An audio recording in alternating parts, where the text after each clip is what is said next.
السلام علیکم خواتین و حضرات، شیخ محمد علی آپ کی خدمت میں دوبارہ حاضر ہے۔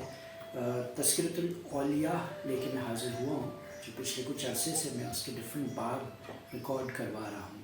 آج باب نمبر 10 میں تفصیل سے بات ہوگی حضرت ربیہ بصری رحمۃ اللہ علیہ کے حالات و مناقب پہ۔ اکثر لوگ پاکستان میں رابعہ بصری کے نام سے ان کو جانتے ہیں۔ ڈھائی کلندر یا اڑھائی کلندر جو کتاب ہے اس میں ان کا ذکر ہے، اور آدھی کلندری ان کو دی گئی۔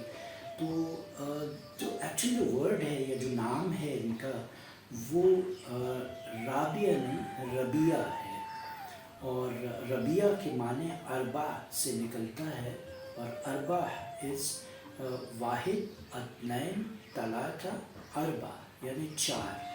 تو رابعہ نہیں ربیہ بصری ان کا نام تھا، اور یہ چونکہ چوتھی بیٹی تھی اپنے پیرنٹس کی، اس لیے اربع چوتھا، چار کے ریفرنس سے ربیہ بصری ان کا نام رکھا گیا۔ اور ایز دا نیم سیز بصری یعنی بصرہ کی رہنے والی۔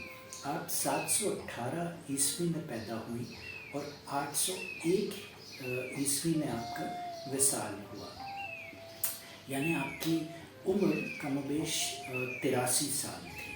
آپ کا تعارف یہ ہے، آپ خاصان خداوندی اور پردہ نشینوں کی مخدومہ، سوختہ عشق، قرب الہی کی شیفتہ اور پاکیزگی میں مریم ثانی تھی۔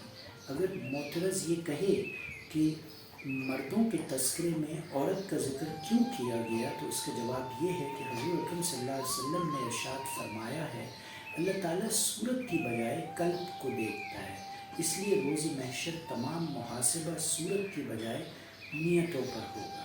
لہٰذا جو عورت ریاضت و عبادت میں مردوں کے مماثل ہو، اور اس کو مردوں ہی کی صف میں شمار کرنا چاہیے، اس لیے کہ جب ہم یوم حساب میں مردوں کو پکارا جائے گا تو سب سے قبل مریم آگے بڑھیں گی۔ دوسرا جواب یہ ہے کہ اگر ربیہ بصری حضرت حسن بصری کی مجالس میں شرکت نہ کرتی تو شاید آپ کے تذکرے کی ضرورت بھی پیش نہ آتی، لیکن اس کتاب میں جن بزرگوں کے حالات بیان کیے گئے ہیں وہ بطور توحید کے بیان کیے گئے ہیں، جس میں من و تو کا کوئی امتیاز باقی نہیں رہتا۔ اور پوری فارمدی کے اس قول کے مطابق مرد و زن میں فرق کرنا بے سود ہے کہ نبوت عین عزت و رفت ہے، اس میں چھوٹے بڑے کا کوئی امتیاز نہیں ہے۔ اسی طرح ولایت کے مراتب بھی ہیں جن میں مرد و زن کا امتیاز نہیں ہوتا، اور چونکہ ربیہ بصری یہ بات بار ریاضت و معرفت ممتاز زمانہ تھی، اس لیے تمام اہل اللہ کی نظر میں معتبر اور ذی عزت تصور کی جاتی تھی، اور آپ کے احوال اہل دل حضرات کے لیے زبردست حجت کا درجہ رکھتے ہیں۔ پیدائش اور وجہ تسمیہ۔ ولادت کی شب آپ کی والدہ کے ہاں نہ تو اتنا تیل تھا جس سے ناف کی مالش کی جا سکتی، اور نہ اتنا کپڑا تھا جس میں آپ کو لپیٹا جا سکتا، حتیٰ کہ بدحالی کا یہ عالم تھا کہ گھر میں چراغ تک نہ تھا۔ اور چونکہ آپ اپنی 3 بہنوں کے بعد تولد ہوئیں تو اس مناسبت سے آپ کا نام ربیہ رکھا گیا، اور جب آپ کی والدہ نے والد سے کہا کہ پڑوس میں سے تھوڑا سا تیل مانگ لاؤ تاکہ گھر میں کچھ روشنی ہو جائے، تو آپ نے شدید اصرار پر ہمسائے کے دروازے پر صرف ہاتھ رکھ کر گھر میں آ کے کہہ دیا کہ وہ دروازہ نہیں کھولتا، کیونکہ آپ یہ عہد کر چکے تھے کہ خدا کے سوا کبھی کسی سے کچھ طلب نہ کروں گا۔ اس پریشانی میں نیند آ گئی تو خواب میں حضور اکرم صلی اللہ علیہ وسلم کی زیارت ہوئی، اور آپ نے تسلی و تشفی دیتے ہوئے فرمایا کہ تیری یہ بھی بچی بہت ہی مقبولیت حاصل کرے گی، اور اس کی شفاعت سے میری امت کے 1000 افراد بخش دیے جائیں گے۔ امیجن، دیکھیے ربیہ بصری کا لیول۔ اس کے بعد حضور اکرم صلی اللہ علیہ وسلم نے فرمایا کہ والی بصرہ کے پاس ایک کاغذ پر تحریر کر کے لے جاؤ کہ تو ہر یوم 100 مرتبہ مجھ پر درود بھیجتا ہے، اور شب جمعہ میں 400 مرتبہ، لیکن آج جمعہ کی جو رات گزری ہے اس میں تو درود بھیجنا بھول گیا، لہٰذا بطور کفارہ حامل حاضہ کو 400 دینار روپے دے دے۔ صبح کو بیدار ہو کر آپ بہت روئے اور خط تحریر کر کے دربان کے ذریعے والی بصرہ کے پاس بھیج دیا۔ اس نے مکتوب پڑھتے ہی حکم دیا کہ حضور اکرم صلی اللہ علیہ وسلم کی یاد آوری کے شکرانے میں 10,000 درہم کو فقراء میں تقسیم کر دو اور 400 دینار اس شخص کو دے دو۔ اس کے بعد والی بصرہ تعظیماً خود آپ سے ملاقات کرنے پہنچا اور عرض کیا کہ جب بھی آپ کو کسی چیز کی ضرورت ہوا کرے تو مجھے مطلع فرما دیا کریں۔ چنانچہ انہوں نے 400 دینار لے کر ضرورت کا تمام سامان خرید لیا۔ حالات: ربیہ بصری نے جب ہوش سنبھالا تو والد کا سایہ سر سے اٹھ گیا اور قحط سالی کی وجہ سے آپ کی تینوں بہنیں بھی آپ سے جدا ہو کر نہ جانے کہاں مقیم ہو گئی۔ آپ بھی ایک طرف کو چل دیے اور ایک ظالم نے پکڑ کر زبردستی آپ کو اپنی کنیز بنا لیا اور کچھ دنوں کے بعد بہت ہی قلیل رقم میں فروخت کر دیا اور اس شخص نے اپنے گھر لا کر بے حد مشقت آمیز کام آپ سے لینے شروع کر دیے۔ ایک مرتبہ آپ کہیں جا رہی تھی کہ کسی نامحرم کو اپنے سامنے دیکھ کر اتنے زور سے گری کہ ہاتھ ٹوٹ گیا۔ اس وقت آپ نے سر بسجود ہو کر عرض کیا کہ یا اللہ، میں بے یار و مددگار پہلے ہی سے تھی اور اب ہاتھ بھی ٹوٹ چکا ہے، اس کے باوجود میں تیری رضا چاہتی ہوں۔ چنانچہ ندا غیبی آئی کہ اے ربیہ، غمگین نہ ہو، کل تجھے وہ مرتبہ حاصل ہوگا کہ مقرب فرشتے بھی تجھ پر رش کریں گے۔ یہ سن کر آپ خوشی خوشی اپنے مالک کے یہاں پہنچ گئے اور آپ کا یہ معمول رہا کہ دن میں روزہ رکھتی اور رات بھر عبادت میں صرف کر دیتی، اور ایک شب جب آپ کی مالک کی آنکھ کھلی تو حیرت سے چاروں طرف دیکھا اور اس وقت ایک گوشہ میں آپ کو سر بسجود پایا اور ایک معلق نور آپ کے سر پر فروزاں دیکھا، جبکہ آپ اللہ تعالیٰ سے عرض کر رہی تھی کہ اگر میرے بس میں ہوتا تو ہم وقت تیری عبادت میں گزار دیتی، لیکن چونکہ تو نے مجھے غیر کا محکوم بنا دیا ہے اس لیے میں تیری بارگاہ میں دیر سے حاضر ہوتی ہوں۔ یہ سن کر آپ کا آقا بہت پریشان ہو گیا اور عہد کر لیا کہ مجھے تو اپنی خدمت لینے کی بجائے الٹی ان کی خدمت کرنی چاہیے۔ چنانچہ صبح ہوتے ہی آپ کو آزاد کر کے استدعا کی کہ آپ یہیں قیام فرمائیں تو میرے لیے باعث سعادت ہوگا۔ ویسے اگر آپ کہیں اور جانا چاہیں تو آپ کو اختیار ہے۔ یہ سن کر آپ حجرے سے باہر نکل آئیں اور ذکر و شغل میں مشغول ہو گئی۔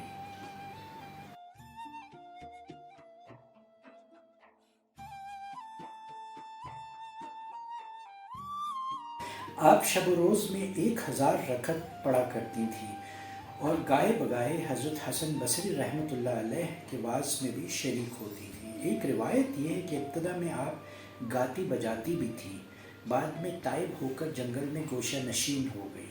پھر جس وقت سفر حج پر روانہ ہوئی تو آپ کا ذاتی گدھا بہت کمزور تھا اور جب آپ سامان لاد کر روانہ ہو چکی تو وہ بیچارہ راستے ہی میں مر گیا۔ یہ دیکھ کر اہل قافلہ آپ کو تنہا وہیں چھوڑ کر آگے بڑھ گئے۔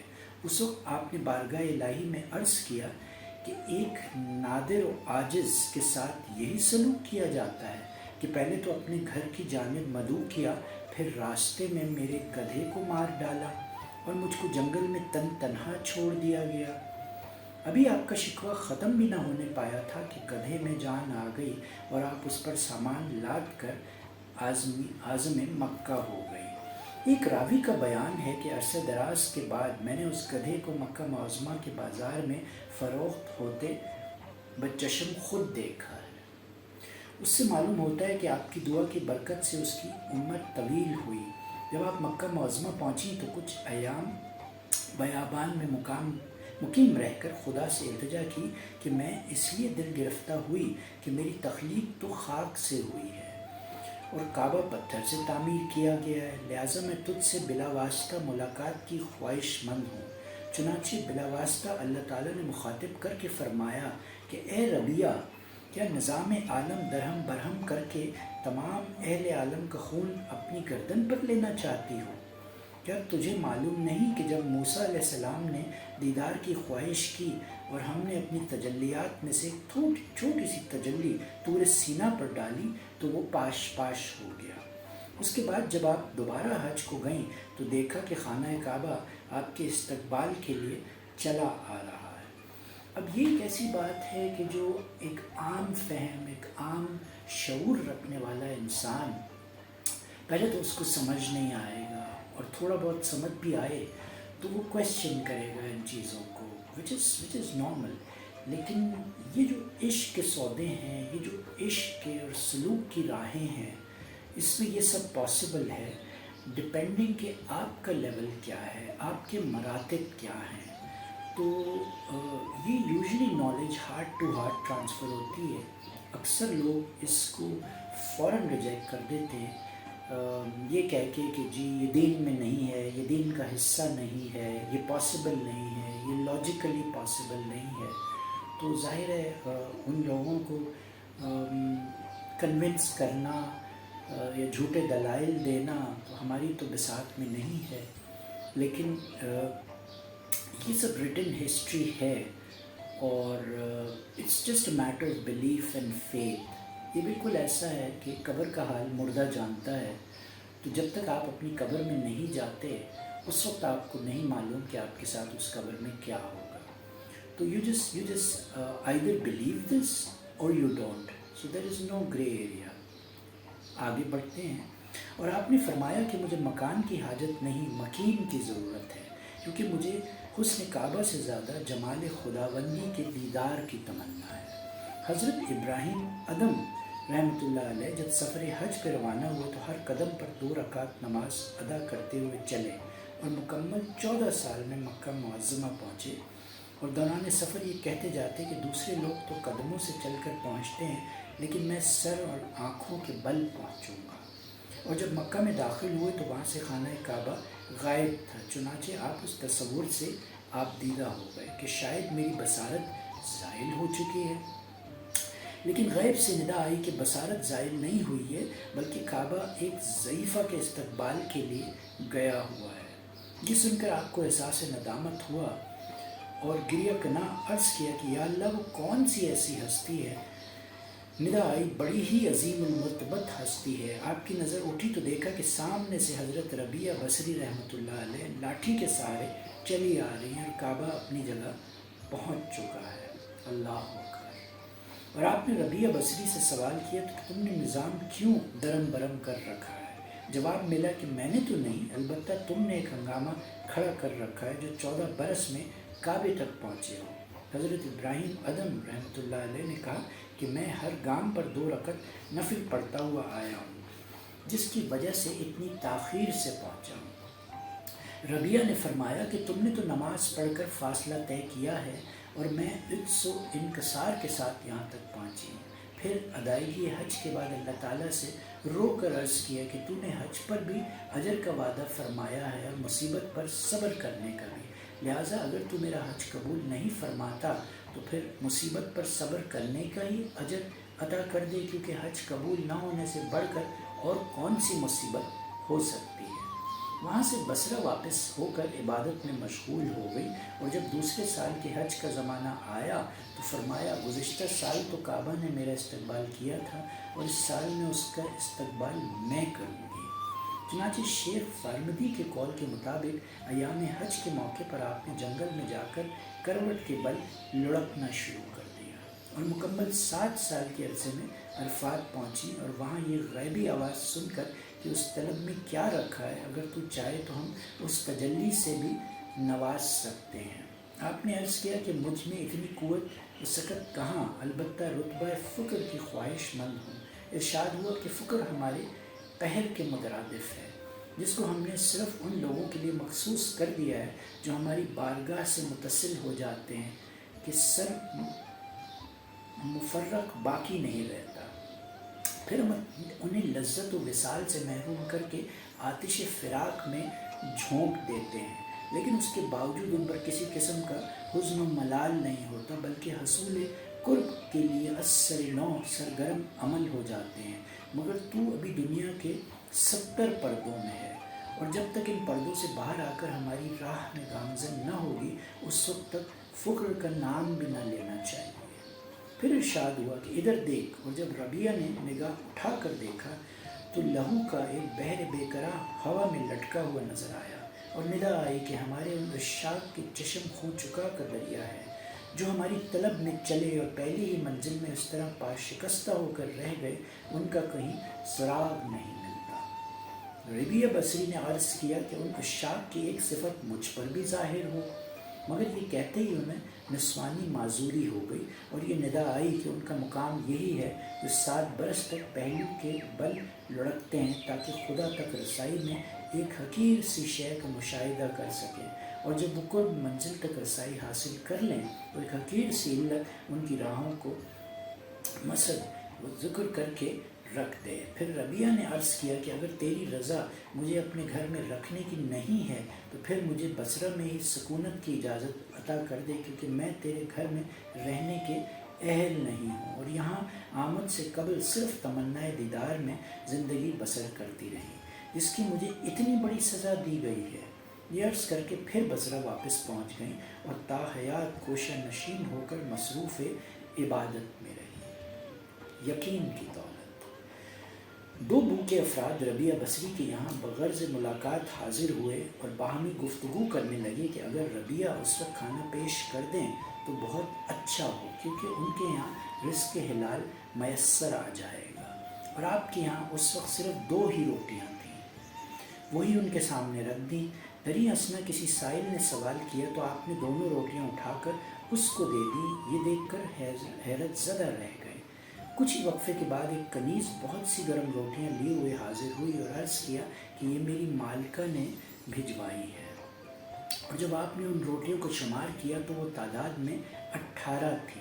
یہ دیکھ کر کنیز نے وثوق کے ساتھ عرض کیا کہ یہ آپ ہی کے لیے بھجوائی ہے، مگر آپ نے کنیز کے مسلسل اصرار کے باوجود واپس کر دی، اور جب کنیز نے اپنی مالکہ سے واقعہ بیان کیا تو اس نے حکم دیا کہ اس نے مزید 2 روٹیوں کو اضافہ کر کے لے جاؤ۔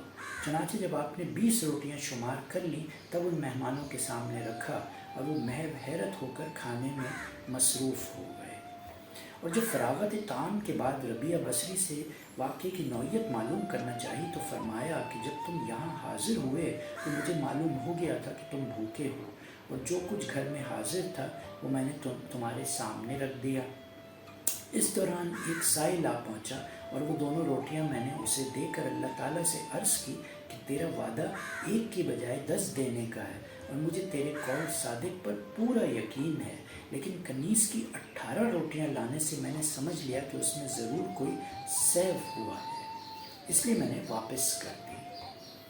اور جب وہ پوری 20 روٹیاں لے کر آئی تو میں نے وعدے کی تکمیل میں لے لی۔ دوستی کا حق۔ ایک مرتبہ بوجہ تھکاوٹ نماز ادا کرتے ہوئے نیند آ گئی۔ اسی دوران میں ایک چور آپ کی چادر اٹھا کر فرار ہونے لگا، لیکن اسے باہر نکلنے کا راستہ ہی نظر نہ آیا، اور چادر اپنی جگہ رکھتے ہی راستہ نظر آ گیا، لیکن اس نے بوجہ ہرس پھر چادر اٹھا کر فرار ہونا چاہا اور پھر راستہ نظر آنا بند ہو گیا۔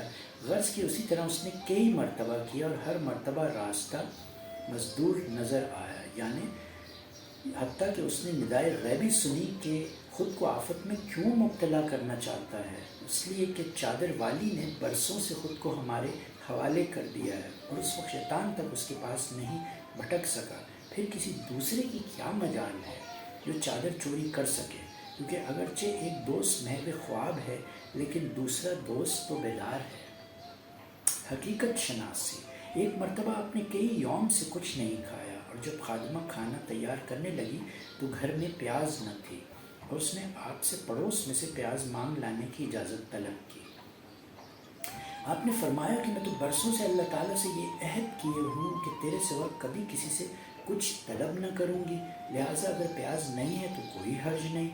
ابھی آپ کا جملہ پورا بھی نہیں ہوا تھا کہ ایک پرندہ چونچ میں پیاز لیے ہوئے آیا اور ہانڈی میں ڈال کر اڑ گیا، مگر آپ نے اس کو فریب شیطانی تصور کرتے ہوئے بغیر سالن کے روٹی کھا لی۔ آپ ایک پہاڑی پر تشریف لے گئیں اور تمام صحرائی جانور آپ کے گرد جمع ہو گئے، لیکن اس وقت جب خواجہ حسن بصری رحمۃ اللہ علیہ وہاں پہنچے تو تمام جانور بھاگ گئے۔ حضرت حسن بصری نے حیرت زدہ ہو کر آپ سے سوال کیا کہ یہ تمام جانور مجھے دیکھتے ہی کیوں بھاگ گئے اے ربیہ؟ ربیہ بصری نے پوچھا کہ آج آپ نے کیا کھایا ہے؟ تو انہوں نے کہا کہ گوشت اور روٹی۔ یہ سن کر آپ نے فرمایا کہ جب تم ان کا گوشت کھاؤ گے تو پھر یہ تم سے کیوں کر مانوس ہو پائیں گے۔ مقام ولایت۔ ایک مرتبہ آپ حضرت حسن بصری رحمۃ اللہ علیہ کے مکان پر پہنچی تو اس وقت وہ مکان کی چھت پر اس درجہ مصروف گریا تھے کہ اشکوں کا پرنالہ بہہ رہا تھا۔ ربیہ بصری نے کہا کہ آپ کی یہ گریہ وزاری فریب کا راز ہے تو اسے بند کر دو تاکہ آپ کے باطن میں ایسا بحر بے کرم معجزہ ہو جگائے کہ اگر اس کی گہرائیوں میں اپنے قلب کو تلاش کرنا چاہا تو نہ مل سکے، کیونکہ اللہ تعالیٰ کو ایسا کر دینے میں قدرت کا کاملہ حاصل ہے۔ آپ کی باتیں سن کر حسن بصری کے لیے کئی بار خاطر ہوئیں، لیکن آپ نے خاموشی اختیار کر لی، اور ایک روز جب ربیہ بصری ساحل فراغ پر موجود تھی تو اچانک حسن بصری وہاں پہنچ گئے اور پانی پر مسلح بچھا کر فرمایا کہ آئیے ہم دونوں نماز ادا کر لیں۔ لیکن ربیہ بصری نے جواب دیا کہ اگر یہ مخلوق کے دکھاوے کے لیے ہے تو بہت اچھا ہے، کیونکہ دوسرے لوگ ایسا کرنے سے قاصر ہیں۔ یہ کہہ کر ربیہ نے اپنا مسلح ہوا کی دوش پر بچھا کر فرمایا آئیے دونوں یہاں نماز ادا کر لیتے ہیں تاکہ مخلوق کی نگاہوں سے اوجھل رہیں۔ پھر بطور دل جوائی ربیہ نے فرمایا جو فعل آپ نے سر انجام دیا تو وہ پانی کی معمولی سی مچھلیاں بھی کر سکتی ہیں، اور جو میں نے کہا وہ ایک حقیر سی مکھی بھی کر سکتی ہے، لیکن حقیقت کا ان دونوں سے کوئی تعلق نہیں۔ حضرت حسن بصری رحمۃ اللہ علیہ مکمل ایک شب و روز ربیہ بصری کے یہاں مقیم رہے اور حقیقت و معرفت کے موضوع پر گفتگو کرتے رہے، لیکن حضرت بصری کہتے ہیں کہ اس دوران نہ تو مجھے یہ احساس ہوا کہ مرد ہوں، نہ یہ محسوس ہوا کہ ربیہ عورت ہے، اور وہاں سے واپسی پر میں نے اپنے آپ کو مفلس اور ان کو مخلص پایا۔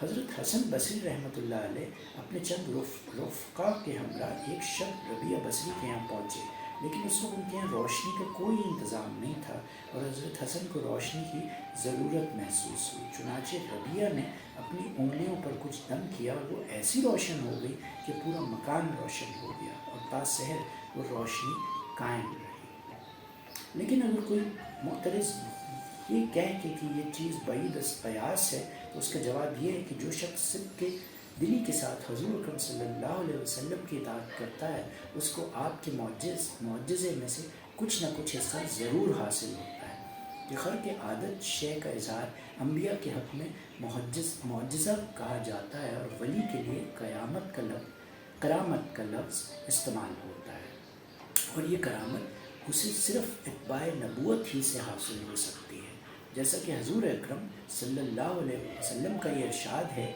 کہ رویائے صادقہ نبوت کے 40 حصوں میں سے ایک حصہ ہے۔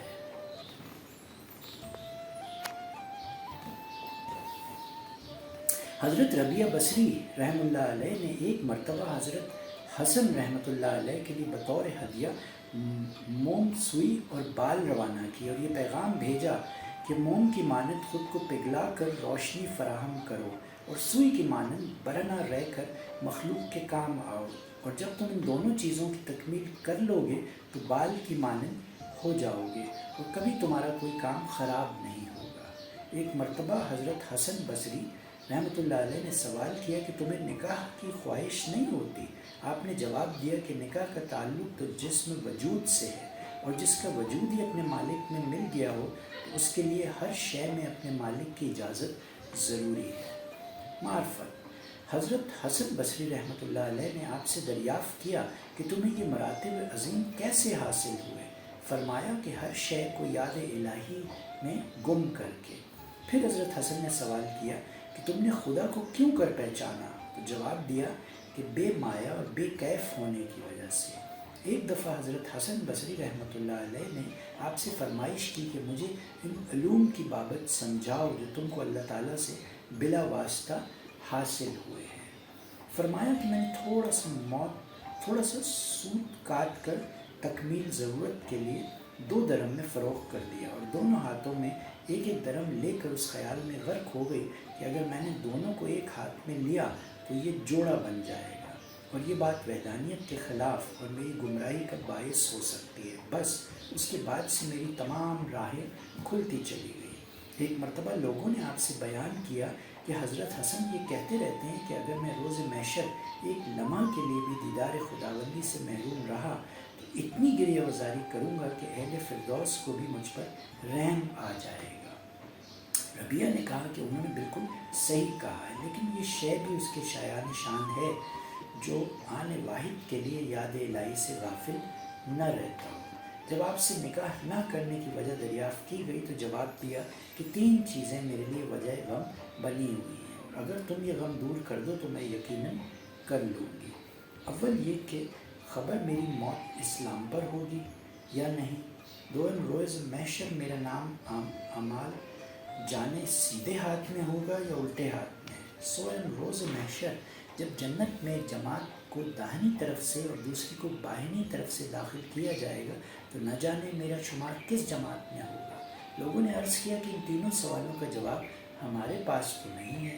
آپ نے فرمایا کہ جس کو اتنے غم ہوں تو اس کو نکاح کی کیا تمنا ہو سکتی ہے۔ جب لوگوں نے آپ سے یہ سوال کیا کہ آپ کہاں سے آئی ہیں اور کہاں جائیں گی، جواب دیا کہ جس جہان سے آئی ہوں اس جہان میں لوٹ جاؤں گی۔ پھر سوال کیا گیا اس جہان میں آپ کا کیا کام ہے، فرمایا کف افسوس ملنا، اور جب افسوس کرنے کی وجہ پوچھی تو فرمایا کہ میں رزق تو اس جہان کا کھاتی ہوں اور کام اس جہان کا کرتی ہوں، خود شناسی و خدا شناسی۔ ایک مرتبہ لوگوں نے عرض کیا کہ آپ کی شیریں بیانی تو اس قابل ہے کہ آپ کو مسافر خانہ کا نگران مقرر کر دیا جائے۔ فرمایا میں تو خود ہی اپنے مسافر کی محافظ ہوں، کیونکہ جو کچھ میرے اندر ہے اسے باہر نکال دیتی ہوں، اور جو میرے باہر ہے اس کو اندر نہیں جانے دیتی، اس لیے مجھے کسی کی آمد و رفت سے کوئی سروکار نہیں، کیونکہ قلب کی نگران ہوں، خاکی جسم کی نہیں۔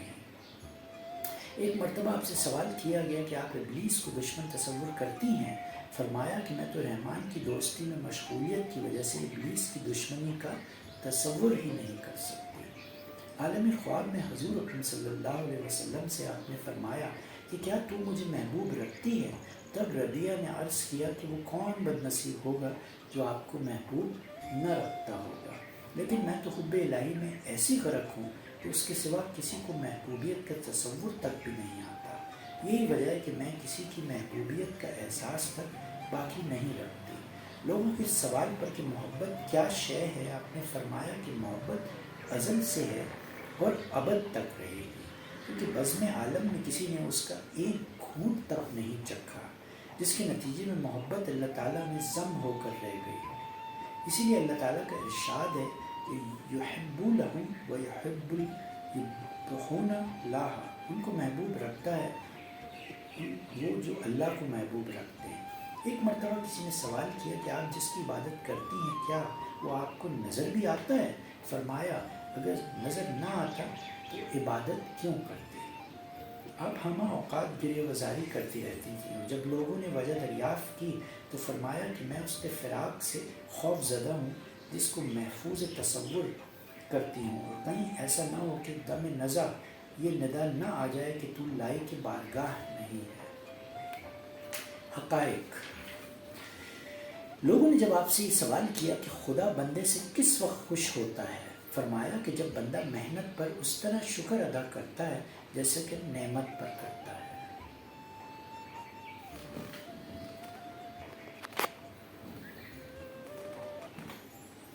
لوگوں نے سوال کیا کہ عاصی کی توبہ قبول ہوتی ہے یا نہیں، فرمایا کہ اس وقت وہ توبہ نہیں کر سکتا جب تک خدا توفیق نہ دے، اور جب توفیق حاصل ہو گئی تو پھر قبولیت میں کوئی شک نہیں رہتا۔ پھر فرمایا جب تک قلب بیدار نہیں ہوتا اس وقت تک کسی عضو سے بھی خدا کی راہ نہیں ملتی، اور یہ بیداری اور قلب کے بعد اعضاء کی حاجت ہی ختم ہو جاتی ہے، کیونکہ قلب بیداری ہے جو حق کے اندر اس طرح ضم ہو جائے کہ پھر اعضاء کی حاجت ہی باقی نہ رہے، اور یہی فنا فی اللہ کی منزل ہے۔ حقیقی توبہ۔ آپ اکثر یہ فرمایا کرتی ہیں کہ صرف زبانی توبہ کرنا جھوٹے لوگوں کا فعل ہے، کیونکہ اگر صدق کے دل کے ساتھ توبہ کی جائے تو دوبارہ کبھی توبہ کی ضرورت ہی پیش نہ آئے۔ پھر فرمایا کہ معرفت توجہ اللہ کا نام ہے، اور عارف کی شناخت یہ ہے کہ وہ خدا سے پاکیزہ قلب طلب کرے، اور جب عطا کر دیا جائے تو پھر اس وقت اس کو خدا کے حوالے کر دے تاکہ حجابات حفاظت میں محفوظ رہ کر مخلوق کی نگاہوں سے پوشیدہ رہیں۔ دانش مندی۔ حضرت صالح عامری اکثر فرمایا کرتے تھے کہ جب مسلسل کسی کا دروازہ کھٹکھٹایا جاتا ہے تو آخر کار کسی نہ کسی وقت کھول ہی دیا جاتا ہے۔ ربیہ بصری نے آپ کا یہ جملہ سن کر سوال کیا کہ آخر وہ کب کھلے گا، کیونکہ وہ بند ہی نہیں ہوا۔ یہ سن کر حضرت صالح کو آپ کی دانشمندی پر مسرت ہوئی اور اپنی کم عقلی پر رنج۔ ایک مرتبہ ربیہ بصری نے کسی کو ہائے غم کی رٹ لگاتے ہوئے سنا تو فرمایا کہ ہائے غم نہ کہو بلکہ بے غمی کہہ کر نوحہ کرو، کیونکہ اگر تم میں غم ہوتا تو تم میں بات کرنے کی سکت تک نہ ہوتی۔ ایک مرتبہ کسی شخص کو سر پر پٹی باندھے ہوئے دیکھ کر سبب دریافت کیا تو اس نے عرض کیا کہ سر میں بہت درد ہے۔ آپ نے پوچھا کہ تمہاری عمر کتنی ہے؟ اس نے کہا کہ 30 سال۔ پھر سوال کیا کہ تم نے 30 سال کے عرصے میں کبھی صحت مندی کے شکرانے میں تو پٹی باندھی نہیں، اور ایک یوم کے مرض میں شکایت کی پٹی باندھ کر بیٹھ گیا ہے۔ کسی نے آپ کو 4 درم دے کر کمبل خریدنے کا حکم دیا۔ اس نے سوال کیا کہ کمبل سیاہ لاؤں یا سفید؟ یہ سنتے ہی آپ نے اس سے درم واپس لے کر دریا میں پھینکتے ہوئے فرمایا کہ ابھی کمبل خریدا بھی نہیں کہ سیاہ و سفید کا جھگڑا کھڑا ہو گیا، اور خریداری کے بعد نہ جانے کیا وبال پیش آ جاتا ہے۔ ایک مرتبہ موسم بہار میں آپ کنج تنہائی میں تھی کہ خادمہ نے باہر نکلنے کی استدعا کرتے ہوئے عرض کیا کہ یہاں آ کر رنگینی فطرت کا نظارہ کیجیے کہ اس نے کیسی کیسی رنگینیاں تخلیق فرمائی ہیں۔ لیکن آپ نے جواب دیا کہ تو بھی گوشہ نشین ہو کر خود ذائے حقیقی ہی کا مشاہدہ کر لے، کیونکہ میرا مقدر صانع کا نظارہ ہے ورنہ کہ صنعت کا۔ کچھ لوگ زیارت کے لیے حاضر ہوئے تو دیکھا کہ آپ دانتوں سے گوشت کاٹ رہی ہیں۔ انہوں نے سوال کیا کہ آپ کے یہاں چاقو چھری نہیں ہے جو دانتوں سے کام لے رہی ہیں؟ فرمایا کہ میں اس خوف سے چاقو چھری نہیں رکھتی کہ کہیں میرے اور میرے محبوب کے رشتے کو منقطع نہ کر دے۔ درد دل۔ ایک مرتبہ آپ نے 7 شب روز مسلسل روزے رکھے اور شب میں قطعاً آرام بھی نہیں کیا، لیکن جب 8ویں دن بھوک کی شدت کی نفس نے فریاد کی کہ مجھے کب تک اذیت ہوگی، تو اسی وقت ایک شخص کھانے کی کوئی شے پیالے میں لیے ہوئے حاضر ہوا۔ آپ پیالہ لے کر شمع روشن کرنے اٹھی اور اسی وقت ایک بلی کہیں سے آئی اور وہ پیالہ الٹ دیا، اور جب پانی سے روزہ کھولنے اٹھی تو شمع بجھ گئی اور آپ خورگر گر کر ٹوٹ گیا۔ اس وقت آپ نے دل دوز آہ بھر کر اللہ تعالیٰ سے عرض کیا کہ میرے ساتھ یہ کیسا معاملہ کیا جا رہا ہے۔ ندا آئی کہ اگر دنیاوی نعمتوں کا طلبگار ہو تو ہم عطا کیے دیتے ہیں، لیکن اس کے عوض میں اپنا درد تمہارے قلب سے نکال لیں گی، اس لیے ہمارے غم و روز کا ایک قلب میں اجماع ممکن نہیں، اور نہ کبھی جداگانہ مرادیں ایک قلب میں جمع ہو سکتی ہیں۔ یہ ندا سنتے ہی دامن بعید چھوڑ کر اپنا قلب حب دنیا سے اس طرح خالی کر لیا جس طرح موت کے وقت مرنے والا امید زندگی ترک کر کے قلب کو دنیاوی تصورات سے خالی کر دیتا ہے، اور اس کے بعد آپ بھی دنیا سے اسی طرح کنارہ کش ہو گئیں کہ ہر صبح یہ دعا کرتی کہ اے اللہ مجھے اس طرح اپنی جانب متوجہ فرما لے کہ اہل جہان مجھے تیرے سوا کسی کام میں مشغول نہ دیکھ سکے۔ بعض لوگوں نے آپ سے سوال کیا کہ بلا کسی ظاہری مرضی کے آپ گریہ وزاری کیوں کرتی رہتی ہیں؟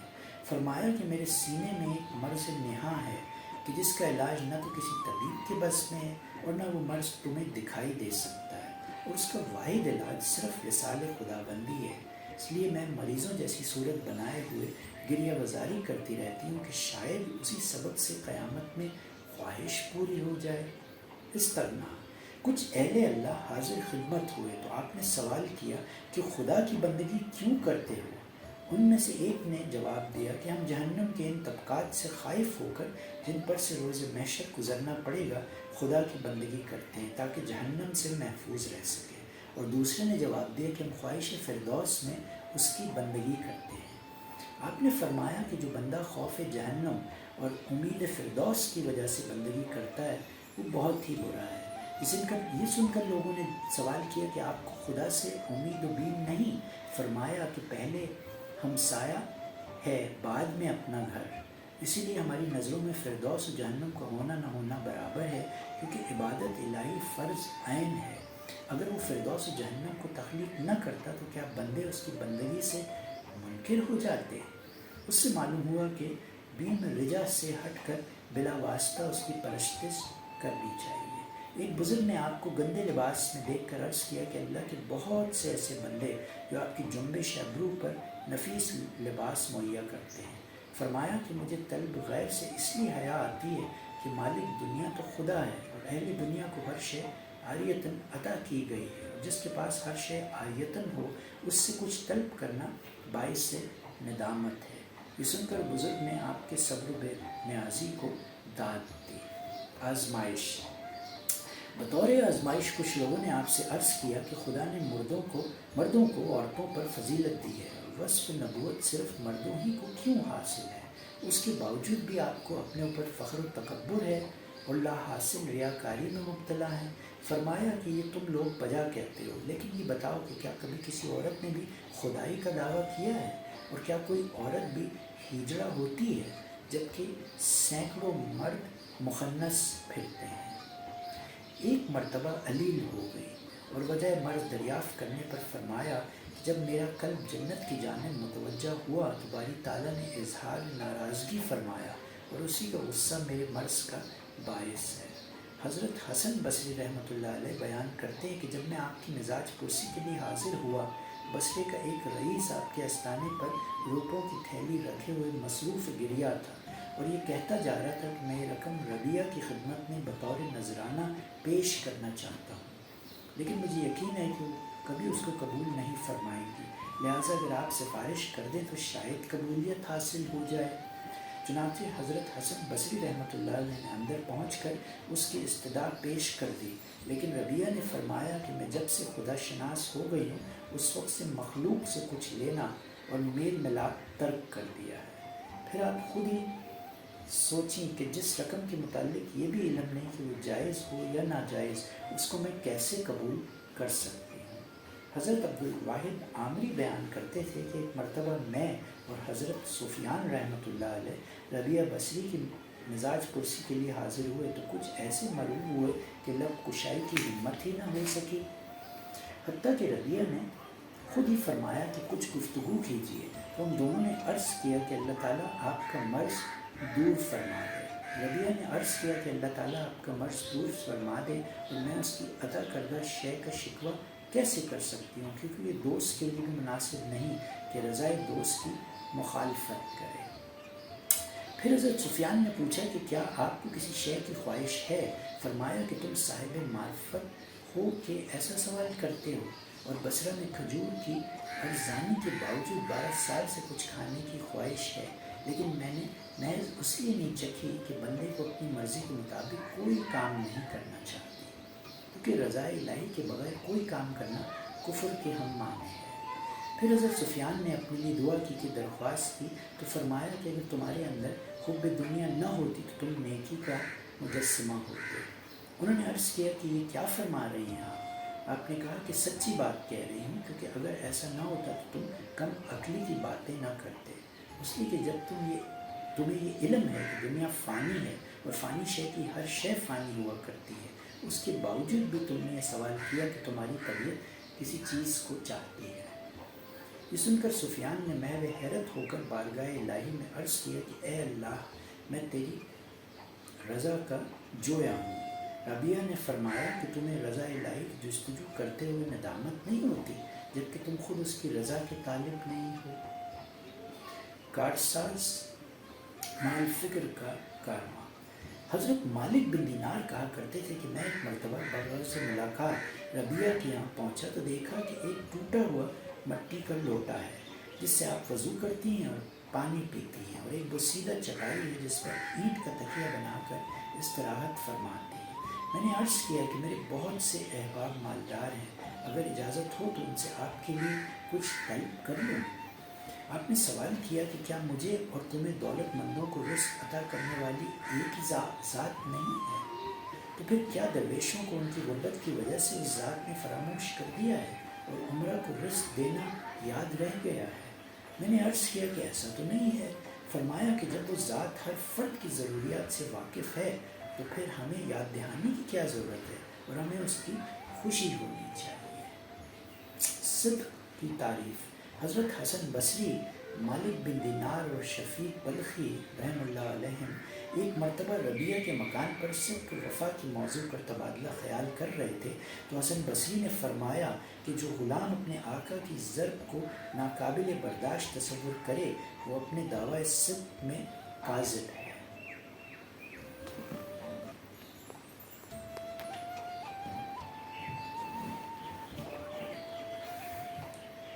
یہ سن کر ربیہ بصری نے کہا یہ قول خود پسندی کا آئینہ دار ہے۔ پھر شفیق بلخی نے فرمایا کہ جو غلام اپنے آقا کی ضرب پر شکر ادا نہ کرے وہ اپنے دعوی صدق میں جھوٹا ہے۔ اس پر ربیہ بصری نے فرمایا کہ صادق ہونے کی تعریف کچھ اس سے اور زیادہ بلند ہونی چاہیے۔ یہ کہہ کر پھر آپ نے صدق کی یہ تعریف بیان فرمائی کہ جو مالک کے دیدار پر اپنے زخموں کی اذیت فراموش نہ کر سکے وہ اپنے دعوی صدق میں جھوٹا ہے۔ مصنف رحمۃ اللہ علیہ فرماتے ہیں کہ دیدار خداوندی میں شدت تکلیف کو فراموش کر دینا کوئی تعجب کی بات نہیں، جبکہ حسن یوسف کو دیکھ کر مصری عورتوں نے اپنی انگلیاں تراش ڈالی اور تمنا دیدار میں تکلیف کا قدر احساس بھی نہ ہو سکا۔ محبت کی علامت۔ مشائخین بصرہ میں سے ایک شخص آپ کے یہاں جا کر سرانے بیٹھے ہوئے دنیا کی شکایت کرنے لگے تو ربیہ نے فرمایا کہ غالباً آپ کو دنیا سے بہت لگاؤ ہے، کیونکہ جو شخص جس سے بہت زیادہ محبت کرتا ہے اس کا ذکر بھی بہت زیادہ کرتا ہے، کیونکہ اگر آپ کو دنیا سے لگاؤ نہ ہوتا تو آپ کبھی اس کا ذکر نہ چھیڑتے۔ توکل۔ حضرت حسن بصری شام کو ایسے وقت ربیہ کے یہاں پہنچے جبکہ وہ چولہے پر سالن تیار کر رہی تھی، لیکن آپ کی گفتگو سن کر فرمانے لگے کہ یہ باتیں سالن پکانے سے کہیں بہتر ہیں۔ نماز مغرب کے بعد جب ہانڈی کو کھول کر دیکھا تو سالن خود بخود تیار ہو چکا تھا۔ چنانچہ آپ نے حضرت حسن بصری رحمۃ اللہ علیہ کے ساتھ مل کر گوشت کھایا، اور حسن بصری فرماتے ہیں کہ ایسا لذیذ گوشت میں نے زندگی بھر نہیں کھایا تھا۔ مقصد بندگی۔ حضرت سفیان اکثر یہ فرمایا کرتے کہ ایک شب کو میں ربیہ کے یہاں پہنچا تو وہ پوری شب مشغول عبادت رہی اور میں بھی ایک گوشے میں نماز پڑھتا رہا۔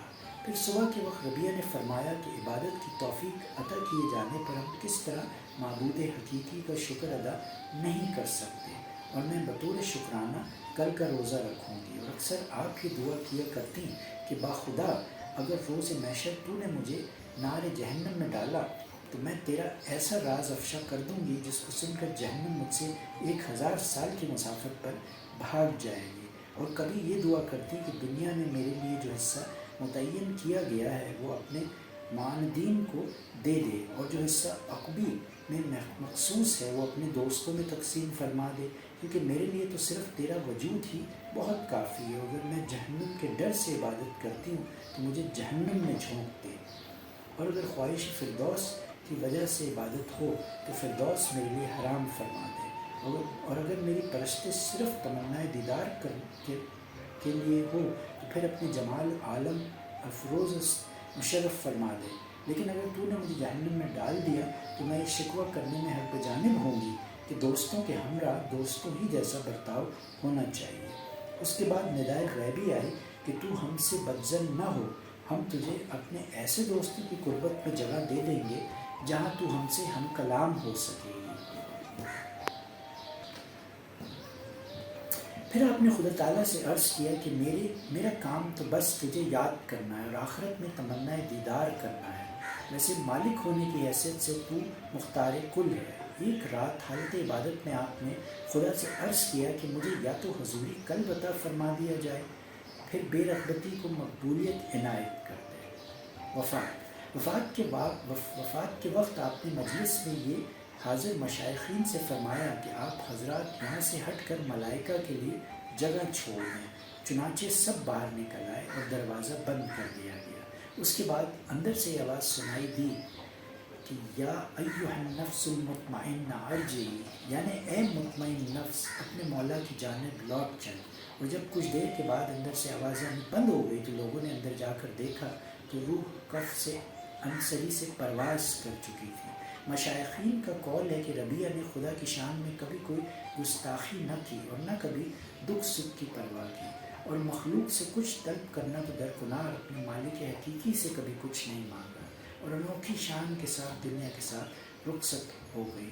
اِنَّ لِلَّهِ وَإِنَّا إِلَيْهِ راجعون۔ ہم سب اللہ تعالیٰ کے لیے اور اسی کی طرف لوٹنے والے ہیں۔ کسی نے حضرت ربیع بصری کو خواب میں دیکھ کر دریافت فرمایا کہ منکر نکیر کے ساتھ کیسا معاملہ رہا؟ جواب دیا کہ نکیرین نے جب مجھ سے سوال کیا کہ تیرا رب کون ہے تو میں نے کہا کہ واپس جا کر اللہ تعالیٰ سے جا کر عرض کر دو کہ جب تو نے پوری مخلوق کے خیال کے باوجود ایک ناسمجھ عورت کو کبھی فراموش نہ کیا تو پھر وہ تجھے کیوں کر بھول سکتی ہے؟ اور جب دنیا میں تیرے سوا اس کا کسی سے تعلق نہ تھا پھر ملائکہ کے ذریعے جواب طلبی کے کیا معنی ہے؟ حضرت محمد اسلم طوسی اور نعیم ترسوسی نے بیابانوں میں 30,000 راہگیروں کو پانی پلایا اور ربیع بصری کے مزار پر کہا کہ تیرا قول تو یہ تھا کہ دو جہاں سے بے نیاز ہو چکی، لیکن وہ تیری بے نیازی کہاں رخصت ہو گئی؟ چنانچہ مزار میں سے آواز آئی کہ جس چیز کا میں مشاہدہ کر رہی اور فی الوقت بھی کر رہی ہوں وہ میرے لیے بہت ہی باعث برکت ہے۔ تو یوں حضرت ربیع بصری کا باب اختتام کو پہنچا۔ اگلا باب میں ہم حضرت فضیل بن ایاز کے حالات و مناقب آپ کو سنائیں گے۔ جب تک کے لیے شیخ محمد علی کو اجازت دیجیے۔ اللہ حافظ۔